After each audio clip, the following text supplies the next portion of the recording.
Everybody please state your name for the record.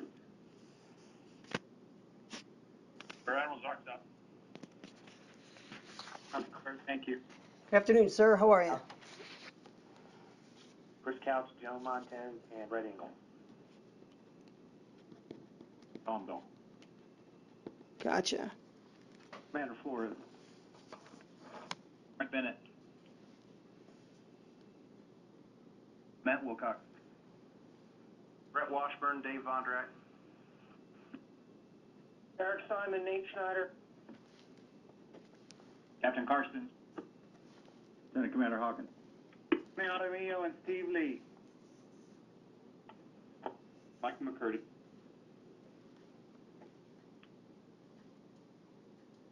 Awesome, guys. It looks like we got a quorum. We also have a big group out there.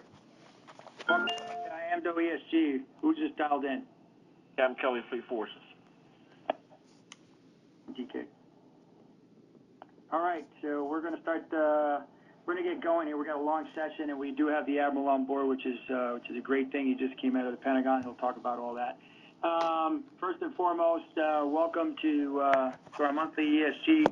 Our attendance is doing remarkably well over the last few months, so I appreciate everybody's attention and due diligence, and obviously freeing up some of this valuable bandwidth that you all have out there in your respective jobs. So really appreciate that. I'm going to keep my remarks to just where they're at because the Admiral's got a full agenda. And then after that, we will probably go to Brian to talk a little bit about some community manager topics, if in fact we have the time, and then maybe get to an update on one of our community charter projects. If in fact we do not get to any of those because of the remarks and so on from the Admiral, that's great. We can roll that into the next month's monthly. So it's always good to have a lot of good information and stuff to convey. So barring no issues, Admiral, over to you, sir, and welcome to the ESG. Thanks, Sharon. Hi, Gabe. Good morning, good afternoon. I want to take a couple minutes with you and just share what I've been doing the last couple of weeks, most especially. And I'll ask if Tony Armillo or Steve want to chime in as well out of Southwest, and then Brett and Dave Vondrack at West. Probably not because we haven't been there yet, but I was at a meeting this morning at the Pentagon, and it was with the Secretary of the Navy and the Vice Chief, and it was about sustainment, Navy sustainment. So in the room also was ASN RDA Secretary Gertz was in there, Admiral Lesher from N8. Clearly Air Boss and Admiral Peters were on the line, and DCA had a rep in there, Russ Blau, as well. Michelle Stubik, who was Supply Chief, and Admiral Gehagen as champions this project. And the long and short of it is this: a couple weeks back we started on an adventure to basically redo the Navy sustainment system. So if you hear the word or the acronym NSS or Navy Sustainment System, so you know what this is about. We're fundamentally, and it's going to be bigger than naval aviation. It's going to also include the shipyards and stretch out into NAVSEA. But for right now, let's just concentrate on naval aviation, how we sustain our aircraft, and then most especially down and in within the FRCs. So what happened was we've Deputy Secretary of Defense, Secretary Shanahan, had made 2 visits to our FRCs. He had been to Mid-Atlantic, and he had been out to the FRC West. And as he saw how we were doing production there, he saw our F-18 line and some intermediate work we were doing at Oceana. And the same thing, he saw our CCPN F-18 line at Lemoore, and a little bit on the machine shop there in the intermediate side at FRC West. And it was after he saw Oceana that he had thought, now remember his background is 30 years on the Boeing side working production. So he's very well versed in aircraft production and production lines and a little bit of the MRO world. Well, in the MRO world, one of his close partners is a gentleman named Brian Herschel. who happens to be an advisor for a consulting group. And so he basically said, hey, let me have Brian Hirschman come in and take a look at the way you guys are doing business. So Brian Hirschman made the trip out to Lemoore, met with Brett, Dave, and the team out there. Tony was up there as well. And then most recently, I'll fast forward a little bit to the last couple of weeks where Brian has spent a lot of time with the Boston Consulting Group is the name of the company, that team out at FRC Southwest. And the idea is this, it's to get speed and velocity in our depot lines, on our aircraft lines and our component lines. And there's a lot to get after, clearly. And as we talked about on the team is, you got to eat this elephant one bite at a time here. So what we decided to look at was F-18EFs. And for those of you that have been watching closely on the EF side, is the Air Boss has put out task orders, and the whole plan is to get the EF to 341 mission-capable aircraft. We have been flatlined and hovering around 250 to 260 mission-capable aircraft for the last 5+ years right now, and lots of reasons. I won't go into those right now, but the idea is the pressure's on us to get the EF, the Super Hornet count, up to 341 and show a projection line and all of the levers that we're going to pull to get there. One of them is better production at the FRCs, and not so much going after the aircraft first. I think, there were some things that they saw in a CCPM line there at FRC West. They have also been down to FRC Southeast to see the F-18 and the T-6 line down there. So they see what we do.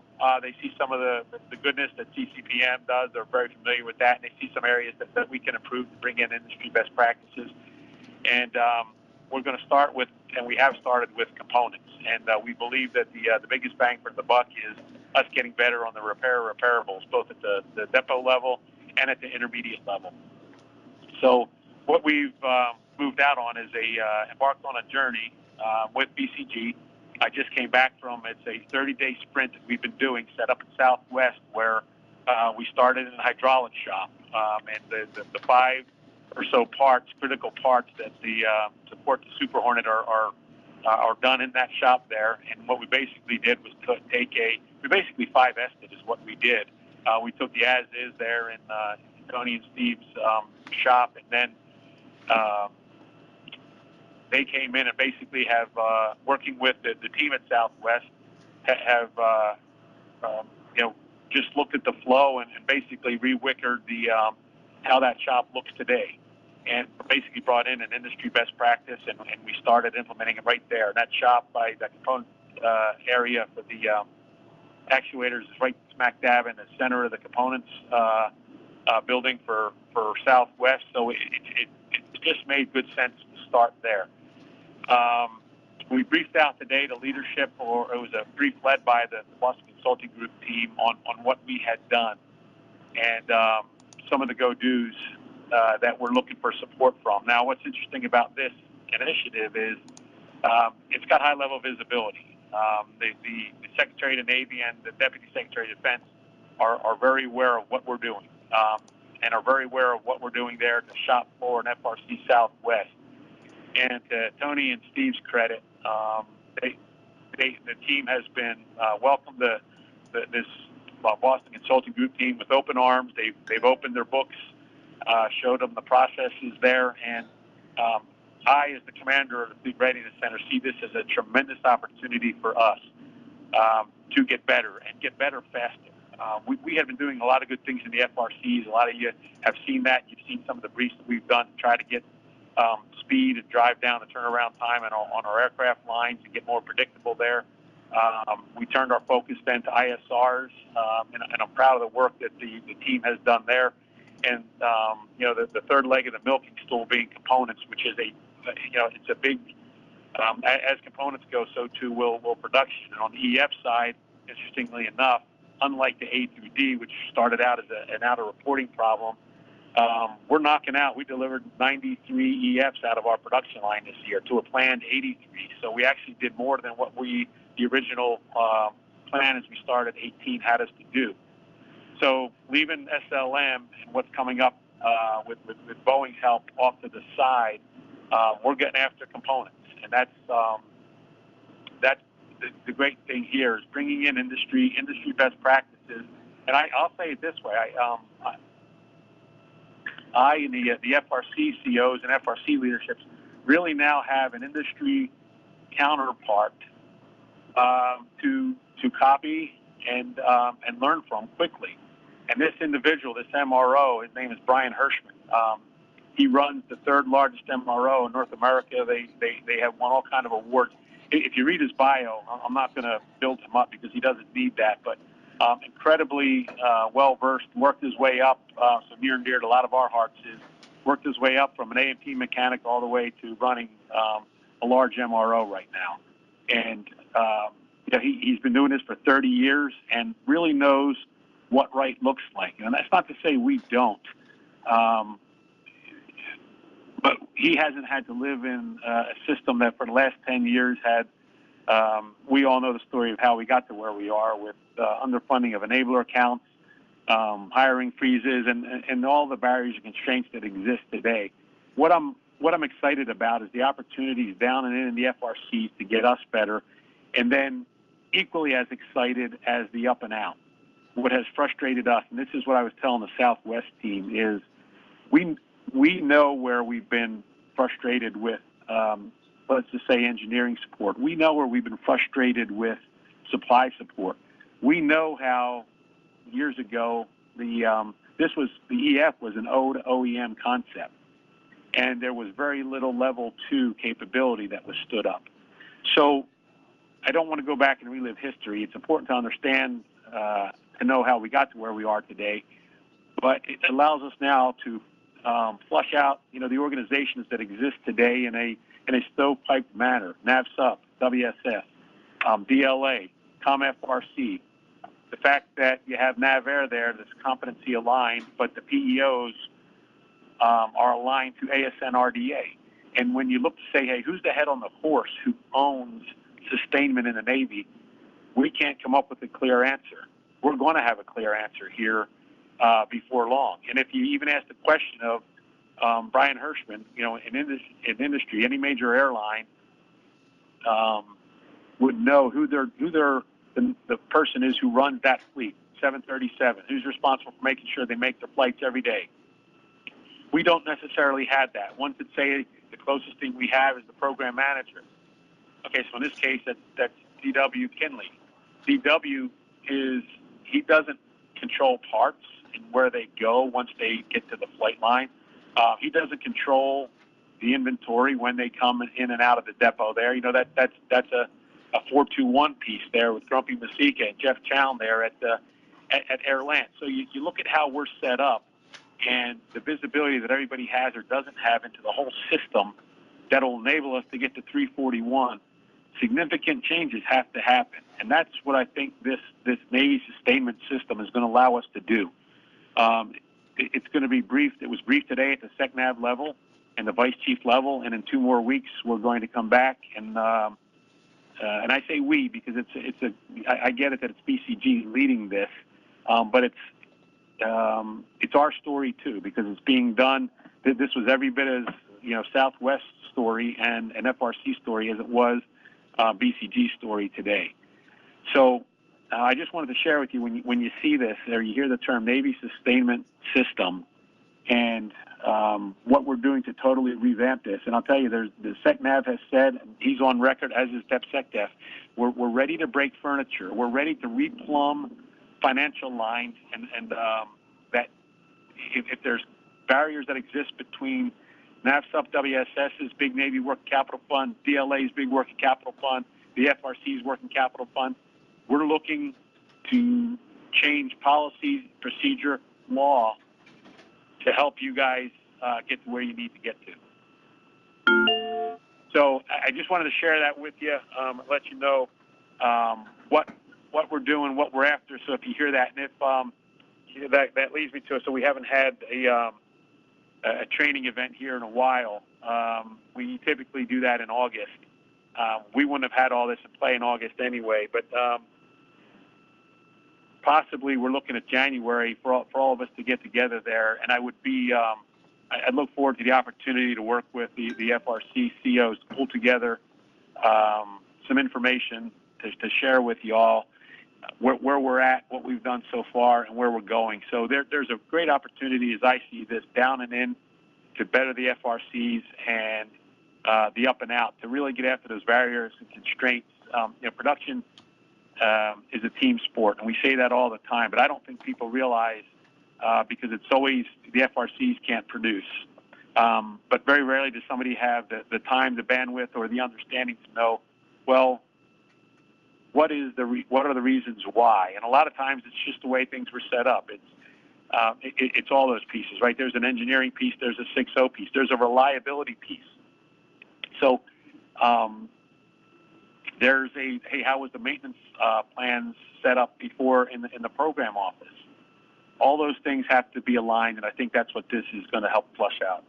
So let me stop there with that. Tony, can you fill in a little bit more with the team there? What you've done? What are you and the team excited about? And what we've done in the first 2 weeks and where we're going in the next 2?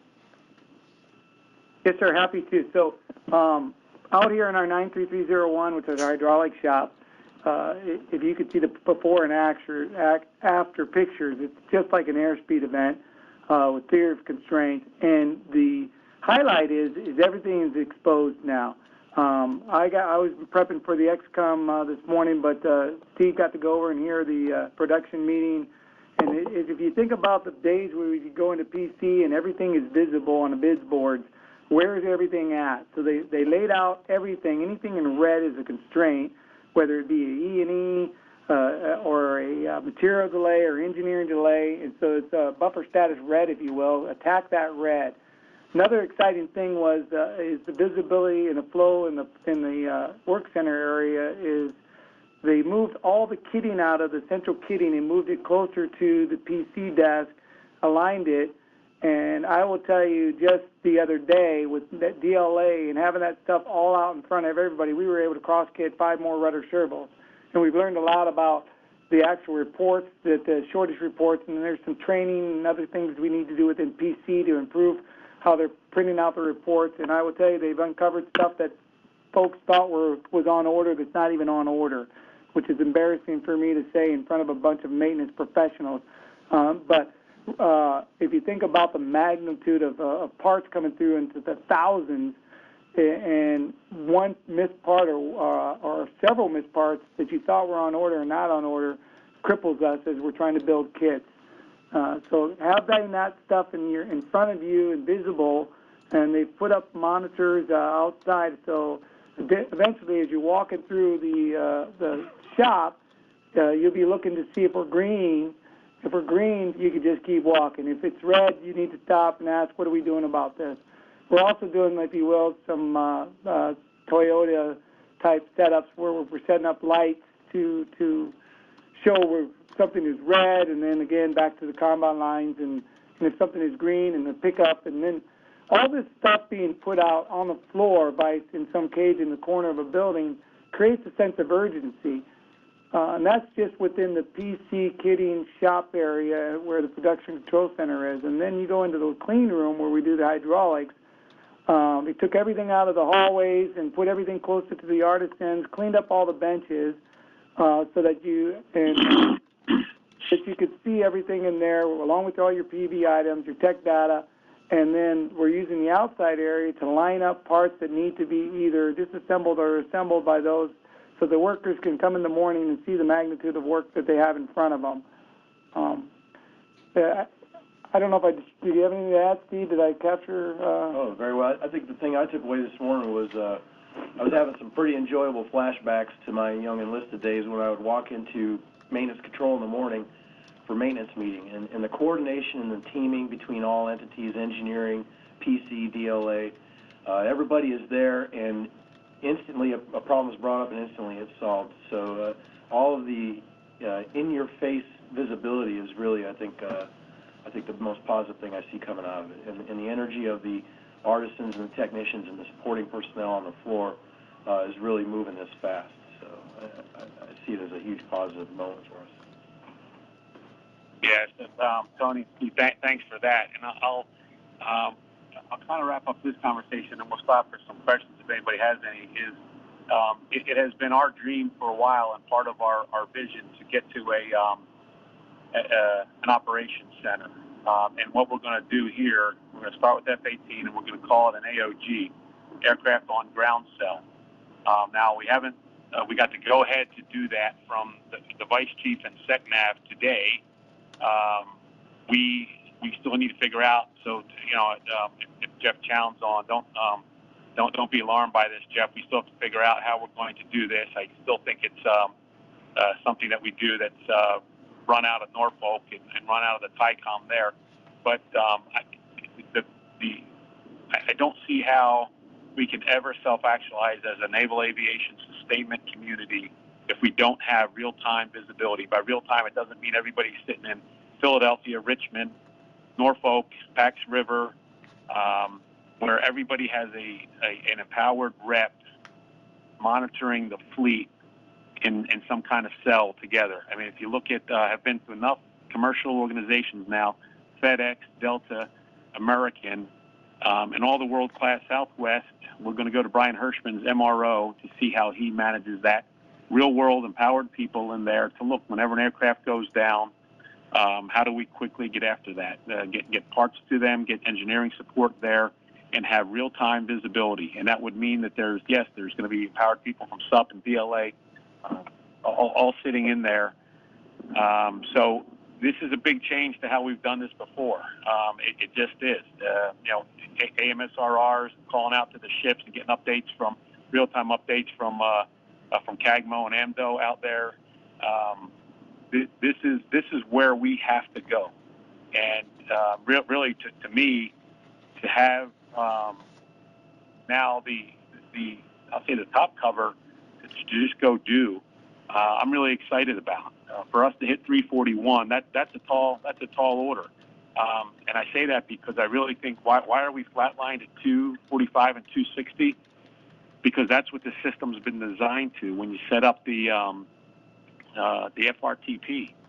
If you look and you count how many aircraft we're supposed to have up on any given day, because there are squadrons in the basic and the maintenance phase, that's 250 is about the number of aircraft every day that the system that basically it acts as a governor on the system there.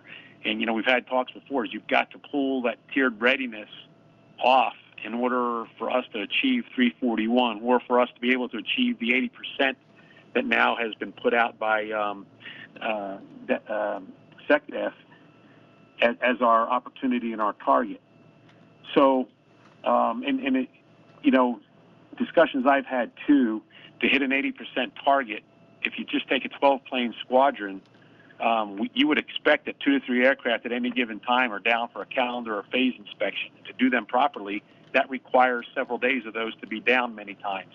And as we try to drive down turnaround times at the depot, components is a contributor, but the number one contributor to lengthy turnaround times is material condition of the aircraft.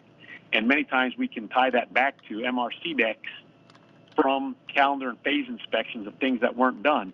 So my concern in maintenance execution is that the squadrons will cut an 84-day MAF or a phase C or D MAF only to sign it off the next day to get it on the flight schedule. And where we'll pay for that is when the aircraft comes into its depot event. So what I really think the system needs to do is we really pressurize the 4.0 and the 6.0 team to look at the calendar inspections. Why do we do what we do every 84-day? Why do we do what we do in every phase? That's where executability-wise, to hit 80% is going to be hard for us to do. We have to limit the amount of time that the aircraft is down in those types of inspections, but that only comes through good reliability data and setting up the maintenance system such that allows us to not have aircraft in those, whether it's lengthening the intervals or something like that. But that's really what we need to go after here, and that's what I think this, as we look at this and pick up every rock, this is going to allow us to get there and get there a lot quicker. I don't know what a lot quicker looks like. We're on a 30-day, we're done 2 weeks of a 30-day sprint out there at Southwest with the BCG team.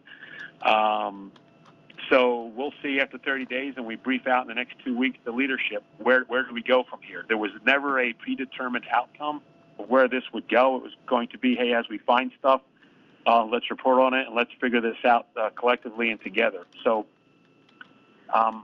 let me stop there because that's about it. I think in time. So JR, I think you have the slides, and perhaps we can send that and the video out that we have to all the folks on the phone here today, to the ESG team here, so folks can see that, understand it, and then if we have questions for the next time we get together, you can understand and read a little bit more about what we did there at the actuator shop there at Southwest, and then where we're going. So let me stop there and see if there's any questions. Admiral, this is Jeff Chown. Real quick question for you on the support center or AOG or that concept. I know, and I'm sure you're aware. We've met with Greg Skinner and there in Pax River, and he's come down here to Norfolk, sat with me and JB Terrio and Grumpy Masika, and we've gone so far as to identify potential space for this to exist in our building here at TICOM. And it's definitely a thing that there's been a lot of favorable response from Admiral Kelly on establishing here again. But I wanted to make sure that what was before the BCG group effort came online, what was the support center, the NASC, Naval Aviation Support Center, is kind of, am I understanding it correctly, to kind of evolve into this AOG, that the new sort of terminology, sort of concept. Or are they existing in parallel? Are they, does this cancel one, or does it supersede that? I don't know. That is a great question, Jeff. I'm glad you asked it. One is just please know we're going to be down there. Brian Hirschman and I will be down there to visit you and Grumpy and Admiral Kelly next Thursday, where we're going to go over to this.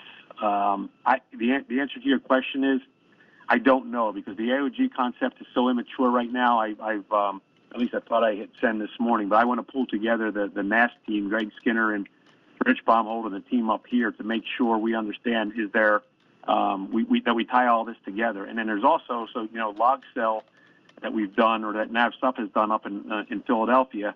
How does all this tie in and play together? And like I said before, there's going to be some BCG efforts where it's just some easy, low-hanging fruit, quick wins, and that's really what we've done at Southwest thus far. Got it. Things to get after that have immediate impact, bang for the buck. Then there's going to be things where we're going to say, hey, here's some things that we've done, or some seeds that we've planted, where we maybe just do a little bit of stick and rudder changes based on industry best practices. This is one, Jeff. I don't know the answer to that yet.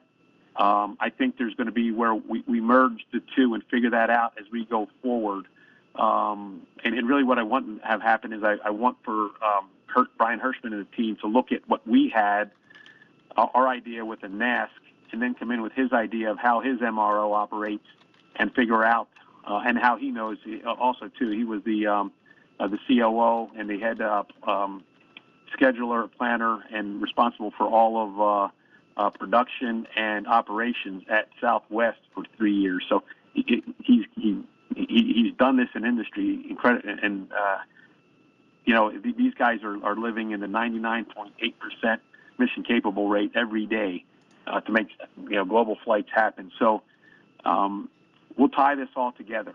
So it's a fast moving train, and then there might be some things that we have that we thought we were going this way, and we're going to go.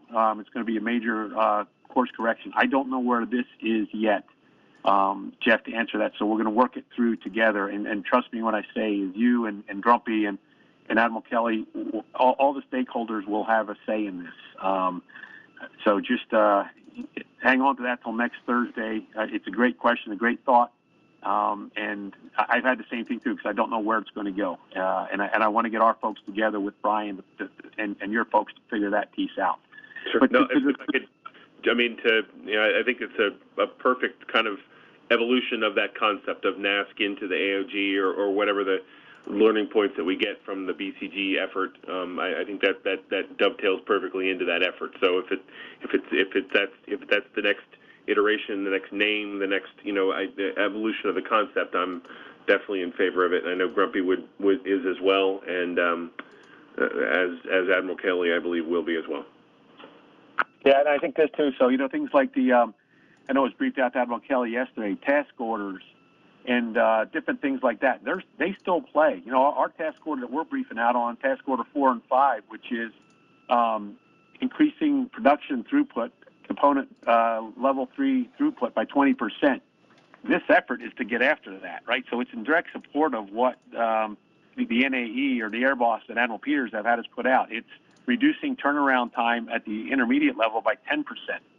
This is going to be level 3, and it's also going to be level 2. I think they're still learning, admittedly so. They're still learning how we're set up. And they're learning how complicated our system is and how it's not just about spending. I'm telling you, the commercial side of this is so much more streamlined than we are today.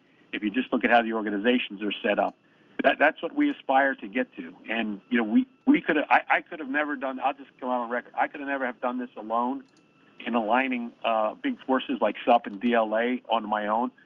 It would have taken me forever to convince the Air Boss and Admiral Peters that this is the way we need to go. We've been working at that, but then everybody gets busy. It's how much do you pay attention to readiness today versus intermediate versus, hey, we're going to be sustaining this airplane for the next 30 years. So this to me is why I'm excited. It may, it's opening our book, and if the baby's ugly, or I have to own every bit of that as the commander. Just as for Tony, when if people come in and they're critical of how we've done business, I will tell you this: all of us have learned to try to optimize a really sub-optimized organization. That's what we've done our whole entire lives, and what we're trying to do right now is get it much better aligned, and the sustainment system that we're going to leave for the new ensigns coming in today will hopefully be one that's incredibly different. It doesn't take into account, engineering still has the airworthiness piece. That's a given. The 4790 and how we do things, that's written for a reason, and that's still a given here. But there's going to be some significant changes that are going to happen here. And what I will say to you, that as this rolls out, again, we're in its infancy. We're 2 weeks in, and we've already, most of it's been down and in with the FRCs, but we clearly see where organizational changes and hierarchy changes need to change. I think ASN RDA right now may get put on his dot, hey, you're not just the acquisition guy. You are sustainment. And I think you're going to see the PEOs play a much more active role because it all comes down to accountability, and putting the accountability on General Mazziello for A and Hagen for T on what you guys are responsible for 80%. What are you doing within your PMAs to get us there, and how are you setting the FRCs up for success? That's what we're after here. So, if I'm trying to think the best way to do this, I could probably bring a brief out to the maintenance symposium for those of you that'll be there in December. Probably best that we do this the right way and set up a training day or training couple days like we've had before. We just didn't get in August because of a lot of turnover, a lot of busy things. We should set something, a stake in the ground. JR will look to do that in probably January, so we can get everybody here, and we'll put together a more thorough brief on, hey, where we're at that point and where everybody will play in that. But I can just assure you all, it's going to be, this is a great opportunity for us. It may be painful for us in the FRCs. I'm telling you, it could be a little bit uncomfortable, but that's okay. That's authorized. And it's also going to pressurize us, but pressurize us in a good way, because this is going to be helpful. And I think Tony and Steve, who have been closest to this thus far, would say the same without me putting words in their mouth. I think they genuinely see it and genuinely believe it. So let me. So Jeff, great point, and we'll more to follow as we flush that out, because there is no definitive answer there yet. Thank you, sir. Thank you.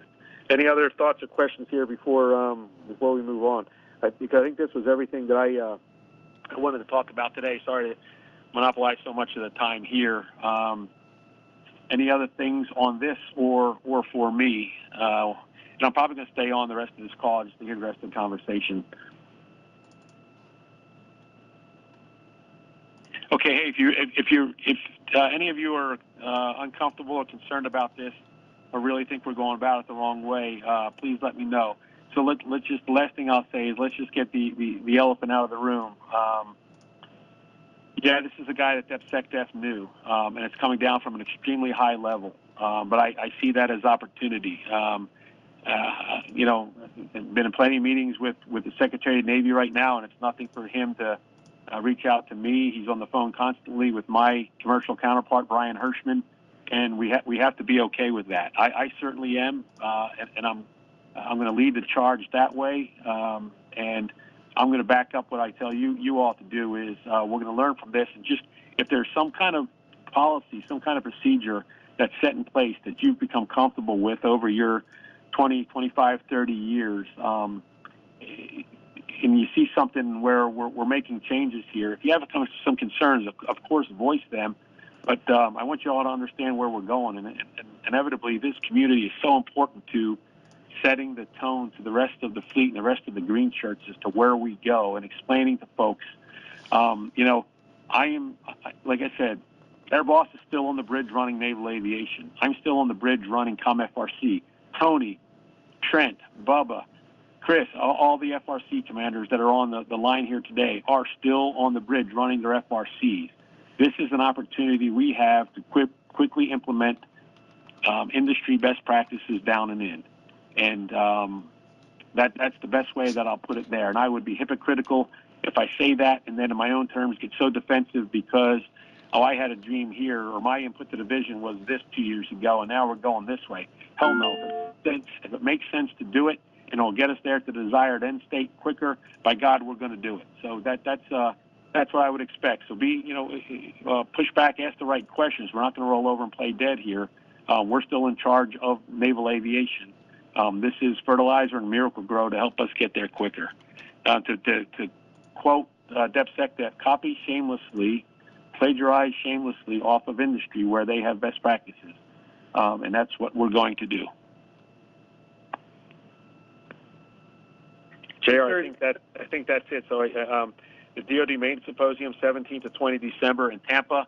We'll clearly be there. There's a bunch of good panels that I know myself and some of the other FRC commanders will be on. We look forward to that and seeing anybody who can make it out there. We do have some recognition coming from. I don't know what I can say, so I'll be quiet. JR, am I cleared and hot, or is that something that needs to be done out that? No, you're good to say that, sir. Yeah, so field level medium category winner. Really proud to announce that that's going to be FRC Mid-Atlantic. So the team there will be up on the stage getting recognized. That'll be great there. And then again, we will set up a January training date so everybody can plan accordingly after the holidays, get together, and that'll be a perfect time for. We'll set up the briefs. We'll set up. I always think of Eric and Nate down there and how much the training piece plays into what we're trying to do here. Clearly, the Tycon. This is all of us in there together, managing the fleet. So I'm excited about the opportunities as the depot commander, and I'm also excited about the opportunities as a community leader with all of you on the community that most impacts readiness and sustainment. So thanks for your indulgence, listening to me here today. And I'm going to stay on, JR, and just hit mute. And thanks for the opportunity. Copy, sir. Obviously, that was great. Thanks for the valuable insight on this important Big Navy initiative. Outside of the FRCs, as the Admiral spoke to, at this juncture, everyone's always asking, hey, who's BCG? What are they about? What are they bringing to the table? So I think that what you just spoke of over the last 30 minutes, sir, kind of sets the tone and brings a level of understanding and education for those not too close to this initiative at this time, because obviously it's Big Navy and everybody's going to be impacted. So thanks for that. All right, as we continue on, if there are any other questions or any other comments with regards to anything the Admiral brought up or anything you want to say before we move on to the OCMs? ESG, go ahead. From Tony over here at Southwest. So, Admiral, I did receive a text from Mr. Hirschman this morning. He will be on board for the Vice CNO visit tomorrow, and so I just replied with thanks. We're excited to show the Vice Chief what we've accomplished. Over. Yeah, copy, Tony. Thanks, and I'll call you when this is over. I want to talk about one more thing. I didn't have a chance to look up it beforehand, but thanks for that. Yeah, thanks, Tony. And for a matter of action for me, Sam, I will send you the slides and the video for distribution to the ESG, this forum, regarding the BCG and the pilot program they have on the ground there at Southwest. All right, so Brian Hawkins, what do you got? Good afternoon, sir. Good afternoon, ESG. First thing is the National Defense Authorization Act has put a lot of new provisions in that has turned Millington on its head, and those of us in Pax River as well. First item is constructive credit and lateral entry. This is actually one of the areas they're focusing on is the acquisition corps, but it's sitting mostly with the AEDO community right now. This allows for constructive credit up to the rank of captain for service-recognized skills and experience in which the Navy does not have. Cyber would be a good example of it. The one downside that the AEDO community is trying to work through right now is there's no extra programmed authorizations. So if they were to bring in a civilian at, say, commander or captain, that does result in a loss of promotion for someone who's coming up the ranks. That would occur at every rank that they would bring someone in. Next item is expanding continuation for lieutenants and lieutenant commanders. Navy is pursuing an authorization to retain lieutenants and lieutenant commanders with critical skill sets by amending the U.S. Code, forcing people out at 20 years of commissioned service. While now this is focused mostly on the critical skill sets, it could possibly be of some use for us, for people if they wish to stick around, if they have FOS twice, but it's not clear yet if it could be used as an inventory issue tool.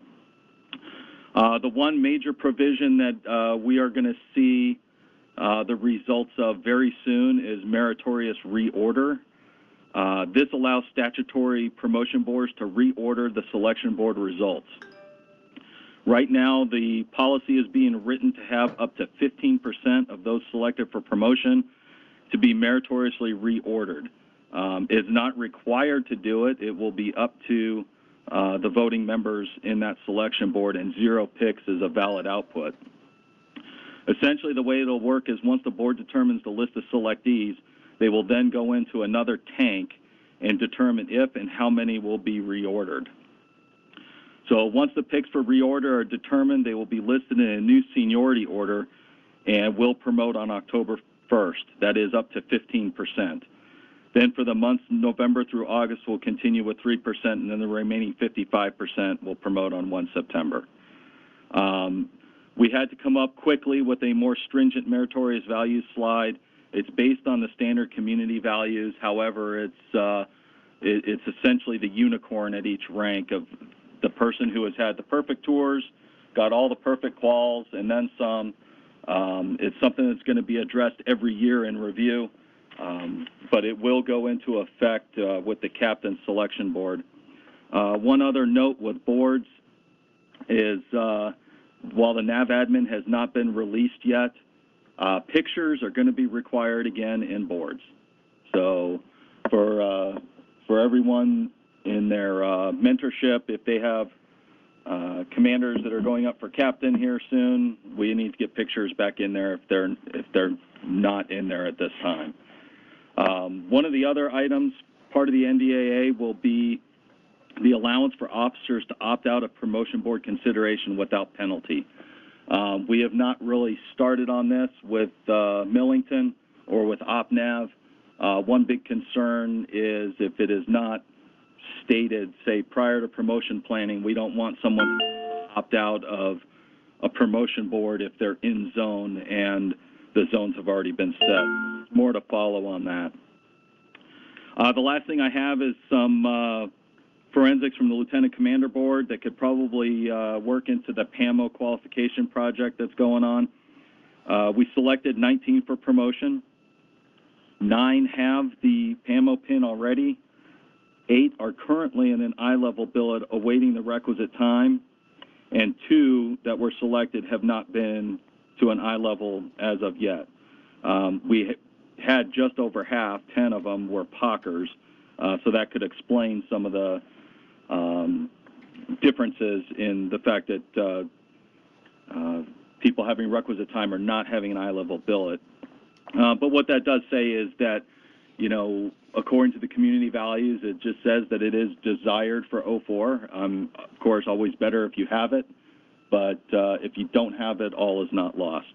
And with that, of the in-zone non-selects, 3 had the PIN and 3 didn't, but are in the eye-level billets at this time. So it was, I'm sure, a talking point in the board, but it wasn't the sole talking point, and fit rep paper still matters.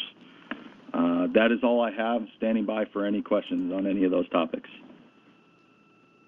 Yeah, Brian, Captain Rodriguez here. So good outbriefs on those topics, and in particular the last one with the 04 forensics. I think that will lend itself well to supplying some data sets for the PAMO wing charter for Flash and Brett and TK. So make sure that they have all that information in there, because I know that they're presenting some COAs down the road on our PAMO wing requirements that we've got currently charted out. Okay. Anybody have any questions for Brian Hawkins before we continue on?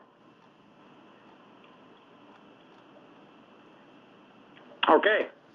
That being said, Kyle, Captain Karstens, are you on board still?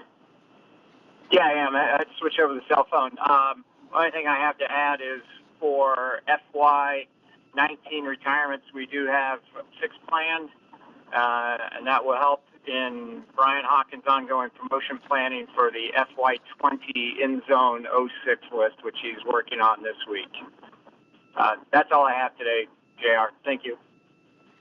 Copy, Kyle. Thanks, and thanks for joining us. As far as the ESG executive, I will be sending out the retirement list for both the next 2 years here after we finalize the promotion planning, so everybody can see what's going on, and then we'll go from there.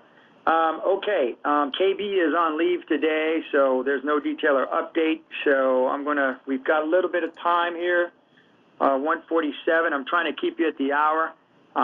So what I'd like to do is at least attack the 04 milestone department head project charter. So if Tony and Mike McCurdy can give and Frank Bennett can give a quick little, where we're at, what we're doing, what do they recommend, and then continue on. Over to you. JR, save me 2 minutes at the end if you would, please. Copy, sir. Will do. So over to Tony and Mike McCurdy. Yes, sir. This is Mike McCurdy. I'm going to kick off the brief. Good afternoon, Admiral and Captains. Team effort on the brief. Of course, I do this short straw to be the lead talker, but certainly if you have any questions, myself, Frank Bennett, the brains behind the brief, or any of the rest of the team can help provide the answers, and similarly with action items, should those arise, Frank will take those as well. The purpose of this brief is to discuss the DH Screen initiative and seek an ESG and Admiral decision if the community wants to move forward with having a department head screen similar to the URLs to decide which officers will go to our 04 milestone tours. And this kind of stemmed from the 05 board. Tony and I were there, and we got the question effectively, if not quote unquote, how do you pick the officers who get to go to the different 04 type C tours? And we explained, of course, and I think we may have said this at the last meeting, it has to do with, we want the most qualified officers to go to those jobs with the increasing levels of authority, responsibility, and accountability, but that we acknowledge, because they asked, is there a board? No, there's not a board, but we explained that we had a process. And I think a stronger answer to that would have been better received, but although I do think we got through it okay. And so the discussion items for the brief include which 04 billets should be considered for the department head screen, what is the path for those that do and those that don't screen, as you can see there on the bullets, as well as those sub-bullets. We need to kind of figure out, maybe or maybe not, marrying up with the URL community, when folks get their first look, how many looks they get, the tour length, and emphasize, too, that kind of like today, we don't want officers who don't screen for this board to not be considered for 05, but acknowledging that, this is an en route kind of hurdle and maybe an enabler or a facilitator. And our stats and our forensics over the years show that it is. And then what's the potential impact for retention? You see there that we have fewer AMDO lieutenant commanders than we have billets. And would this exacerbate that maybe if folks are given a stamp earlier on in their 04 time frame that, hey, you're not going to get to go do one of the traditionally more competitive jobs. So anybody else from the team have anything else on the intro, Frank or Tony? I'm good, Mike. Nice work. Mike, I'm good. Thanks. So on slide 3, the milestone tour billets, there's 78, that we say now are viable jobs for folks to go to for their 04 C tours. And then reshaping this, we think we're looking at 21, and the distribution is what you see there below with the IM1s, the CVNs, CAG jobs, the 2 overseas AIMDs, the 4 FRC MMCO positions that are listed, and then although we've got no billets, we I think would still be, as Kevin has done and some of the other detailers before him, filling those jobs for LDO billets with different folks. And if we did go to a new system, maybe that's picking one of the qualified insufficient opportunity officers that would have been identified at a DH screen board if we go that way. Backing up to the FRC MMCO billet, there was some discussion over which ones of those that we which FRC MMCO billets were the ones. We went with the ones that had, check me on this, Tony and Frank, I think those are the ones that have AMDO 06 COs and not the other ones. I think kind of is where we drew that line.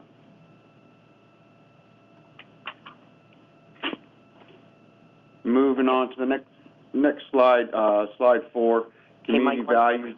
Mike, one question. Why were the 54 squadron folks dropped from what's currently in to what is proposed for the future? Any discussion there?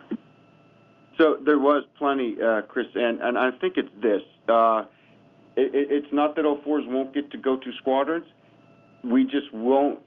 The proposal is that we will not, at the board, DH screen board, pick the officers for those billets. So that might be a job that an 04 who does not come out on top at the DH screen will get to go to. Copy that. Okay. If I can, Mike, the also is the math right? Is 21 enough as we keep going through to push folks be competitive so we have a good group of people to choose for or compete for 05. So if it doesn't work out with the math, then we may need to look at what squadrons, and could that be something that we lever as, can those 04s in their milestone tours have the opportunity to actually be the maintenance officers? But that would take some buy-in, but those would certainly make them a little more competitive. My comments on that. Thanks. Yeah, so hey, this is Trent. So that's kind of where my first question becomes, is if you do the math on it, that means you're probably only going to have 5 to 6 people per year group that have a department head screen stamp on their record. And is that enough to fill your commander billet quotas? So I think there is going to have to be a little bit of math to look at that, because I don't think that that's going to give you enough.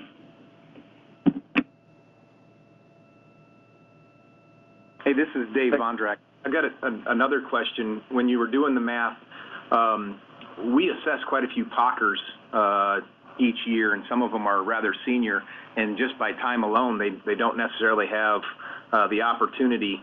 Has that research been done to see if they're going to be already at a bad starting point for a department head screen type situation? Hey, Dave, this is Frank. Yeah, we looked at the POCers, and Brian, correct me if I'm wrong, and I know KB had some data, as most of our POCers are already coming in challenged, to include, I think we have one Parker who made lieutenant commander doesn't have an eye-level tour and is looking for their milestone tour already. So it goes into the full math. Is the 21 enough to give us the inventory moving forward? But the realization also is those 21 does not preclude someone from making commander, but it does highlight those who are the front runners in the community. Absolutely, I don't disagree. I just think that we're assessing the Parkers, and they may be at a disadvantage to even come into the community, knowing that they may or may not make, more likely may not make the department head screen. Yeah, and I may think go into their decision. Yeah, Frank, what I'd say to that too is I think that weighs in on what you're going to have on that fifth slide that talks to the pros and cons and retention. Is you're going to have a certain amount of folks that if I don't get a department head screen stamp, and I know I'm not going to get it, why would I even stay for that tour? So I do think that the overall retention will become worse instead of either staying steady or getting better. And that's one of our biggest problems in the 04 rank. So anyway, not to hold up the brief, but I think that your comment does kind of go straight to the point on the stuff on slide 5. Over.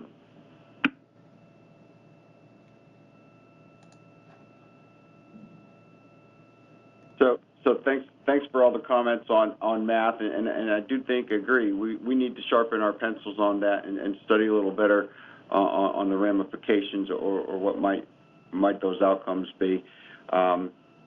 Just related, I think our Parkers joined the community, and I think people are well enough mentored as they're considering, joining the community. Is you're going to be at a disadvantage if you come late, but that doesn't mean that we can't use you and that it can't be good for you as an officer and an individual as well. But we will try to relook at that.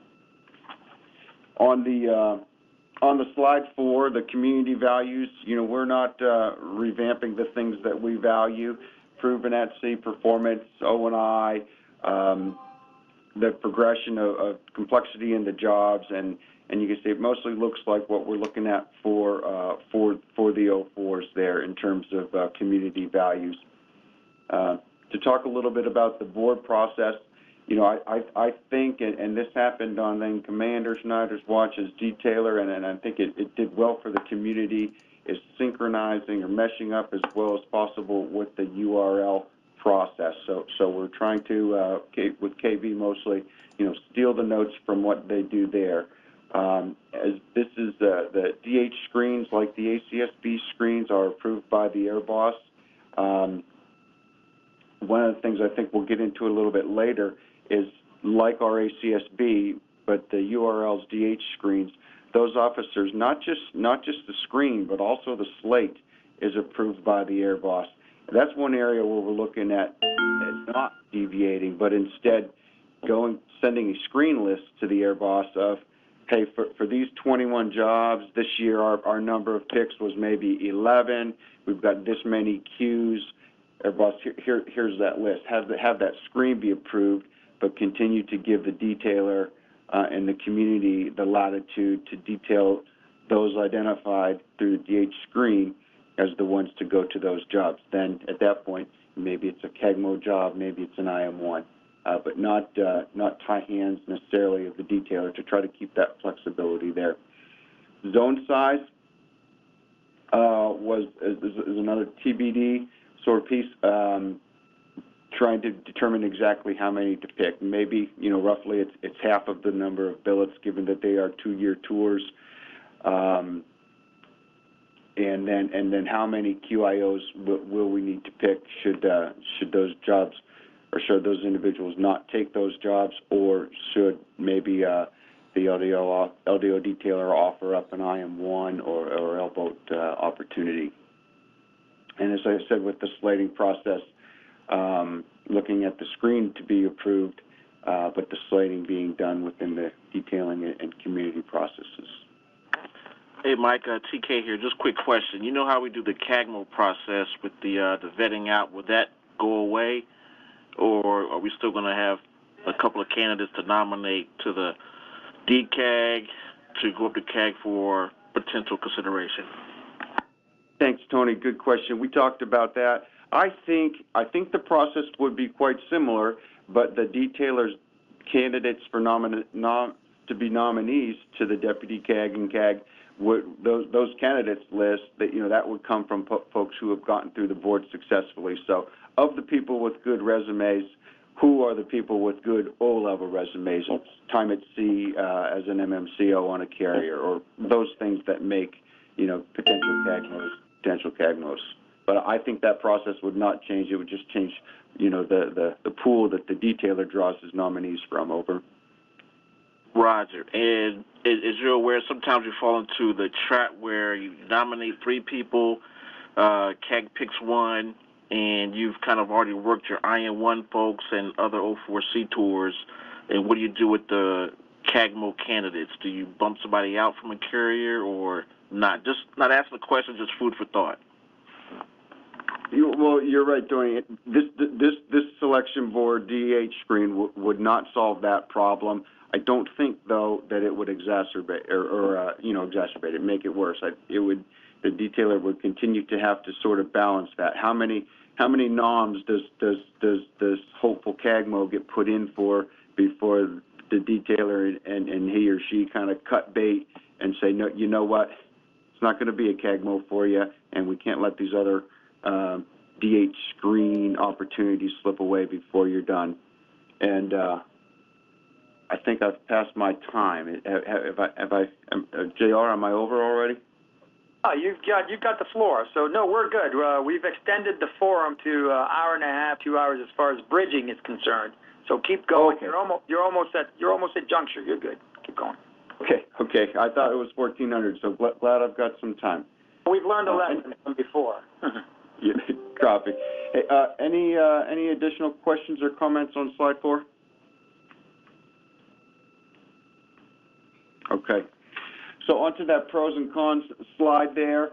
I think this gives us, as well as the URL and other line officers that are sitting promotion boards, it lends some credence to our processes, and it helps ensure that the best and fully qualified officers are going to the most complex of our 04C tour opportunities.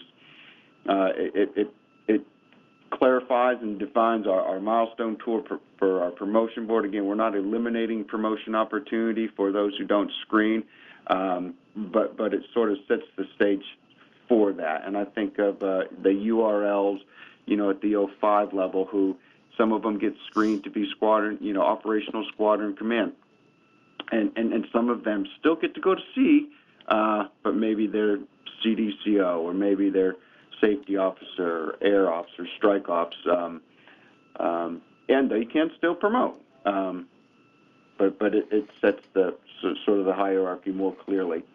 And as I mentioned before, the detailer will be cutting the orders, based on community processes of the folks who would screen.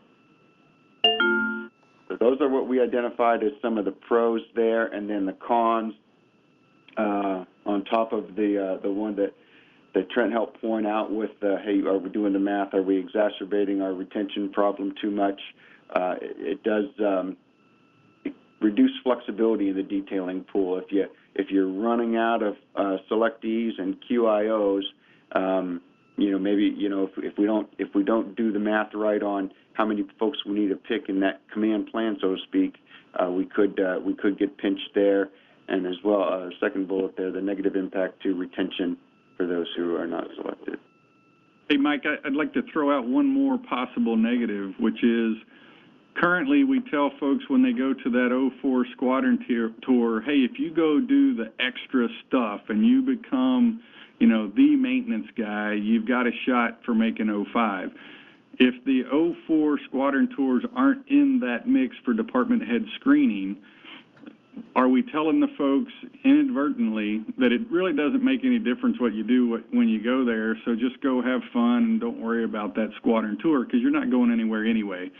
I'm not saying it is. I'm wondering, is that an unintended consequence where now they know, not only like it has been where the odds aren't with you, now you're not even going to have the screen to help beat the odds? pausing a little bit on responding to that. I think that's a problem we still have today, and I think, even in today's rules and structure, a lot of it is in messaging, and a lot of it is in being able to show on occasions, point out the officers and the circumstances where folks did do squadron tours and did well. Maybe they were the MO and did promote. I agree. I'm not disagreeing. I'm just saying that the URLs put a lot of faith and confidence in that stamp that's on the record. And it's an easy way for them to evaluate the record in about 30 seconds without listening to all the yammering that's going on. If there's no stamp there, then, that's going to mean a lot to them. And when we're fighting the battle at the ACSB where you get one vote out of 19, and they're not listening all of a sudden because there's no stamp, the dude could have done a lot in that extra tour, and they may not be paying attention because there's no screen stamp on his record. And then on the flip side, for the individual, if I know I'm not going to have that screen stamp and I know nobody's going to be listening, and you're telling me I'm pretty much not in the top tier, how much effort am I going to spend in that 04C tour? You got two examples. You got folks that are prior enlisted with 20 years that might have said, okay, I'll go ahead and do it to stay in the area, but this is going to be my 3 and gone. Or you've got the non-prior enlisted guy that's saying, why would I waste 3 more years in a job when I need to go find something permanent? I'm like I say, I'm just throwing out there may be another unintended consequence, which is we may not be adding to someone's motivation to perform well in that 04C tour that's not a screen job.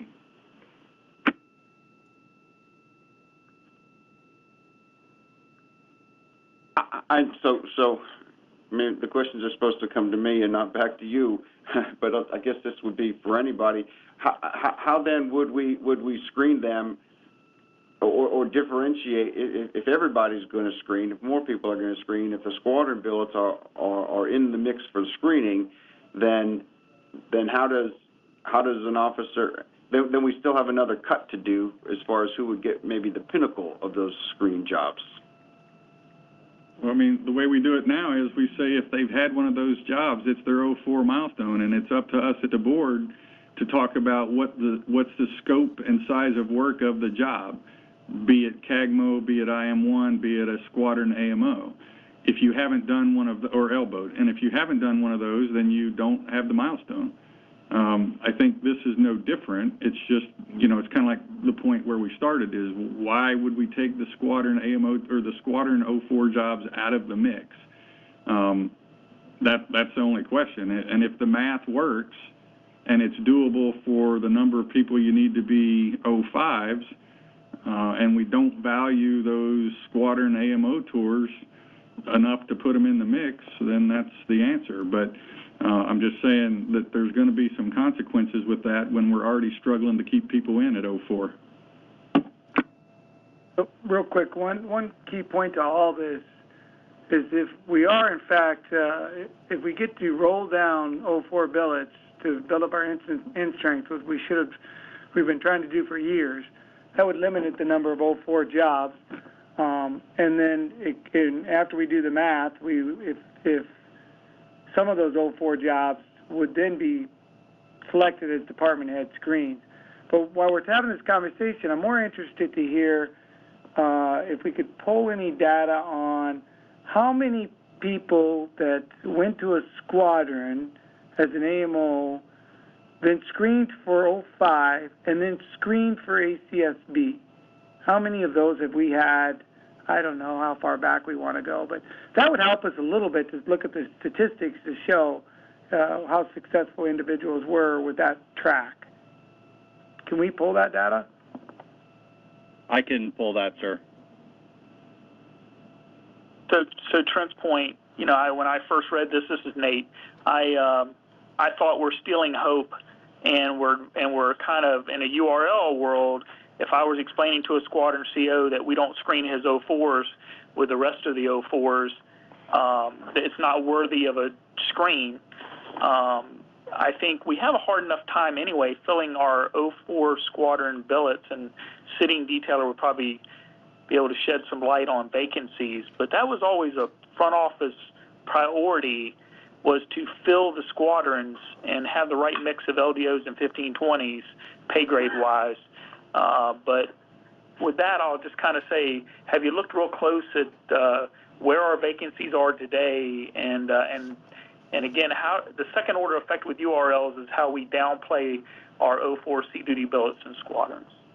Yeah, so Nate, that's a perfect lead-in, because the next thing I would say is that we're sitting here talking about, and we heard the Admiral talk about where we're going with aviation maintenance and the importance of what's done at the squadron. And so if we screen this and we don't include it, how important are we saying those 04 jobs are in the squadron? I think that's the wrong signal. The reason that the department head screen works for the URLs is because of volume. There's a ton of squadrons, and they have at least 5, if not 6, 04 billets in there, and those are ranked and pecked out in order. Whether they put it in writing or not, they are. But they're all screened jobs. So they have a higher volume to pick from and a higher volume to keep people interested in being lieutenant commanders. Our numbers are terribly small, and every person counts.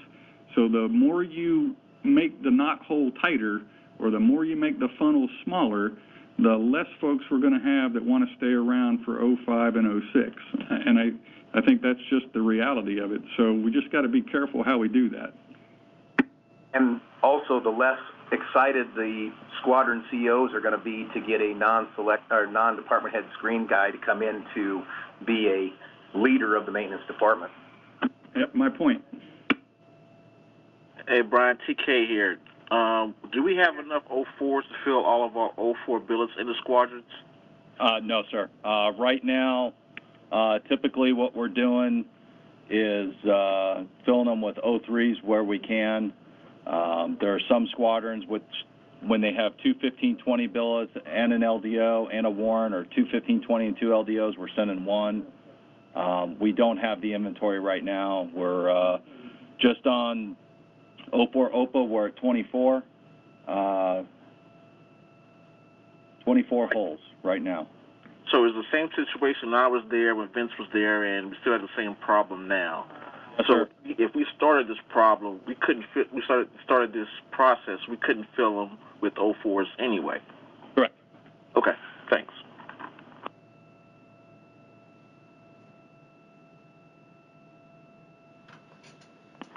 And just to add on to that, when I look at the slide 5 here, we do select the best of fully qualified officers. As a detailer, the process normally is you have your list of candidates for 04C tours. You talk to your senior 06s or selected senior 06s, tell them what your plan is, and get a concurrence. And sometimes you may have to go to the Admiral if there's a hard point. Milestone tours are clearly defined already on the slide that we present after the preset, and a detailer can still cut orders based on selections or conversations within the community. Are we having problems with any of those top 3 on slide 5 currently?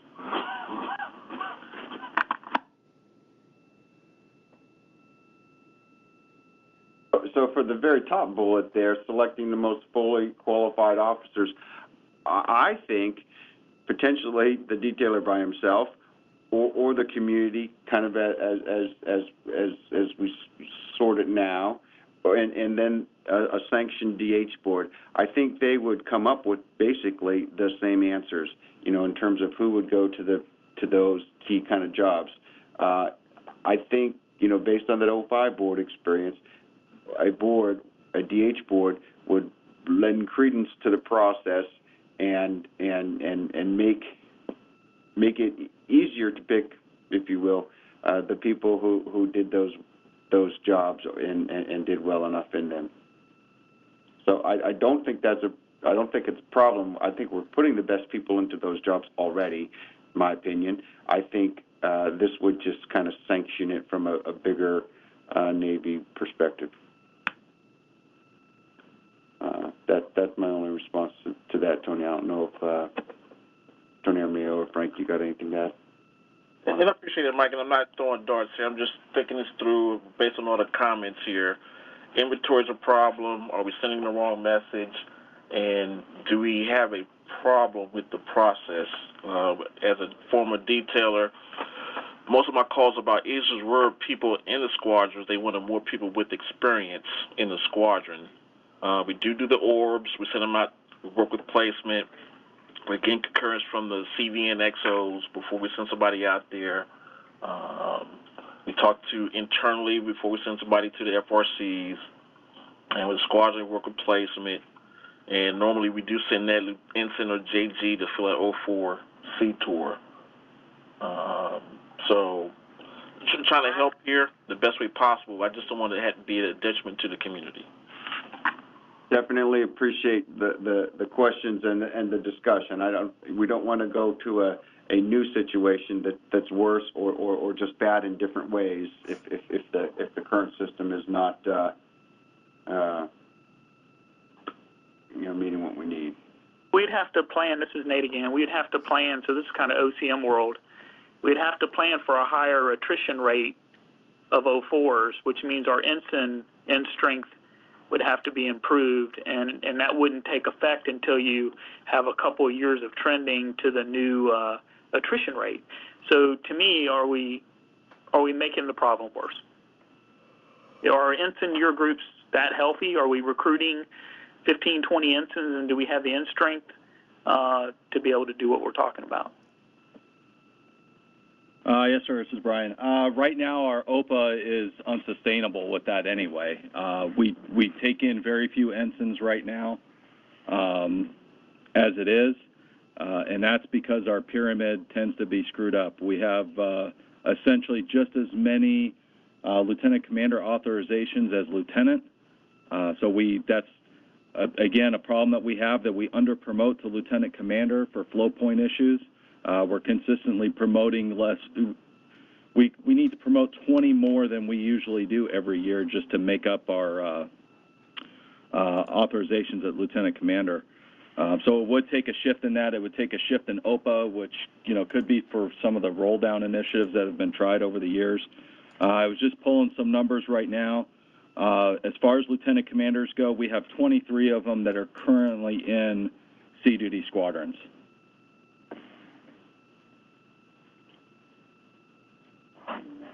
Hey, Brian, Captain Rodriguez here. So there's been a lot of good discussion on this, and obviously, there's good points being vetted by a lot of the captainship on here. Another one that I like to put forward, I was just talking to Captain Jones about, is, so what if we ran an excursion taking all lieutenant commanders out of the squadrons and just keeping the 04s in the FRSs? And what does that do to our numbers? Again, we don't need to do the sausage making here. It's something to kind of tinker about, because I'm seeing that everybody is a lot on the pro, or there's some on the cons, and there are going to be some impacts. The question is the optic of the community in front of the other communities, and how comfortable are we as captains briefing these records if it's not already a stated directive or a stated way of how we do business. Because when we have to educate in front of boards, that puts us at a disadvantage. And I think that all of us here, Trent and I, we've gone to several boards and we've encountered this issue, but it works on both ways. It all depends on who's there, the personality of the board membership, the personality of the board member, how vocal they are, how engaging they are, how willing they are to promote and to be stern and firm about our community values. But again, the only way that we can always back that up with a person who's very assertive against someone who is somewhat restrained is the fact that we have a consistent guidance out there that kind of speaks to itself. And I think that's where this is going. So there's a lot of very good points. So for sake of time, because I think that we're driving down and I'm seeing people just beep off here, A lot of good discussion, and I would say if you go to slide 6, Mike, not to hijack the brief, but the next steps piece, I think that you guys talk about that. So I guess I would ask the ESG, and particularly the executive membership, to kind of look at that. Are there any other things? Trent brought up a great point there, and I saw Nate's point too. And TK is bringing up another counterpoint, which is good too. So do we need to add it to some of these next steps and continue on? This is a great update to what we've been doing. So great work from the three on this charter. But now we've got a lot more questions, and we probably need to run a couple more excursions. And I'll leave it there. Comments, thoughts, over. This is Frank. If anyone wants to push me their comments, I'll collect them and update the brief and work with KB and Brian to get some more data points so we can run some drills and readdress the questions and concerns. Is that fair, Trent? TK, Nate, you guys have been very. You've got some questions here and some thoughts here. So, hey, Frank, I'll give you a call. It's going to be too much for me to type. Yeah, is that fair, Trent? Nate? Yeah, absolutely. And I think one thing that would make it interesting is if we could do the billet roll downs so that the OPA was realigned, which we've been trying to do for at least 15 years. Precisely, exactly. If that was allowed to happen, this would be an interesting thing to look at, because I think that does reshape things to the point where now you can have a discussion about what's the flow and the numbers required to go from one rank to the next. Yes. So that would be an interesting one to start with and see what the viability of that would be with CNAF, because it's always been an instant no. Yeah, but to your point, I mean, it's been out there for 15 years, but I think that we're in a ripe environment for change. And with these, with the stand-up of NAMCs and the poaching of billets and whatever, a lot of people are making things happen. So I think this is the time for us to kind of maybe try this again with a more kind of a structured approach like we have here that the guys have put forth, and run some good excursions, Brian and KB, and make sure the numbers back up what we're seeing, and then propose it. Over. No, I don't disagree with you. The only counter I would say to that is that we're saying from a naval aviation standpoint we want better maintenance and better management at the O level. I'm not sure that turning around and saying we want to take the 04 billets out is going to be productive with that argument. No, good point. It's one that we have to craft. And again, the compromise has to be, again, either you put up the resources, right, big Navy, so we can fill that. If not, we have to take some measures just like everybody else is. But that's a great point. Yep. Okay. If I may, Trent, to your point with I mentioned this earlier, the roll down. I would think the community would rather have, and it's ripe for the picking, is bringing in more ensigns so that these ensigns get that training earlier on, couple them up, and by the time they're 04, they've got good 9 years of maintenance experience. Because what we're forced to do now, and in some cases, we're forced to take on Packers or other people through the lateral transfers, and then the squadron gets an individual that may be a lieutenant, maybe higher, who doesn't even have the resident experience. So it's a selling point is we have to grow the community. They have to start somewhere. We team them up with good, strong maintenance people, master chiefs, LDOs, warrant officers, and then they have to get the training somewhere. And at that O level, I think that makes us a stronger community as they go through the 9 years. No, I agree 100%. I think in light of the brief, though, we're talking about saying that now that 04 job's not that important. So, it's a counter. We're kind of talking at both ends of our mouth here on what's the value of the 04 tour. If the value is we're taking it away because it doesn't need to be part of the department head screen, then I would argue what difference does it make if we grow them to be better going into the 04 squadron tour? Okay.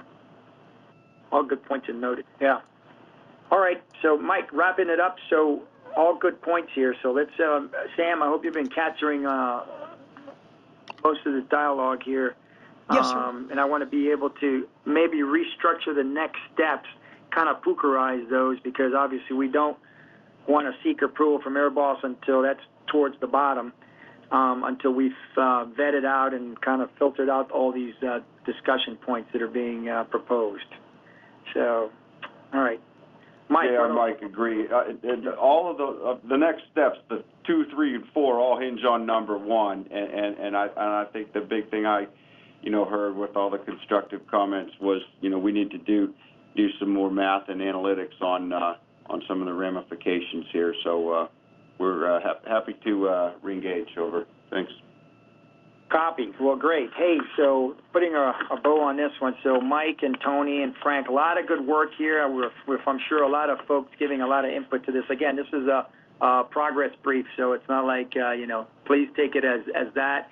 It's all constructive feedback, and we all have our optics and our views on stuff, and that's what this forum is all about. It's like, how do we wrap that up as a community and put it together? So a lot of good points. Okay, so wrapping that up there, and before I turn it over to the Admiral, some points here. For project charters, we're going to move the PAMO wing requirements piece out towards probably November. I'll talk to Flash. There's an A2M2 course update that CNAT, in this case Eric or Nate, are part of through their schoolhouse piece, and I'm not so sure if they've been directly tied to that, but I know that there's been some discussion with Commander Bishop and some of the other folks in course curriculum, and the OCM is working that. So maybe we can get a progress report on that and where we're going on at the November session. That would be awesome. Some other notables. Again, a shameless plug for Eric Simon and Nate Schneider's change of command. Upcoming change of command is on the 15th of November. Eric will be transitioning out to the private sector after 38, 39 years, so we hope to be down there in earnest to support. The Admiral is a speaker there. So that would be a great event to see you all off and see Nate and Brian Hepstel take command. Congratulations goes out to Captain Frank Bennett, OpNav N98. Frank, great job that you've done there for a couple of years at OpNav, and now you've taken on JZ's seat there and doing a great job in resourcing dollars in those enabler accounts. So we appreciate it, and we look forward to the future relationships with you in that seat as an 06. So thanks for that. And Sam, I captured, I think, before I turn it over, the rest of the ESG and then the Admiral, 3 action items. So the OCM one for AMO to command at ACSB, some more data mining from Captain Jaramillo. We'll chase down the 06 training,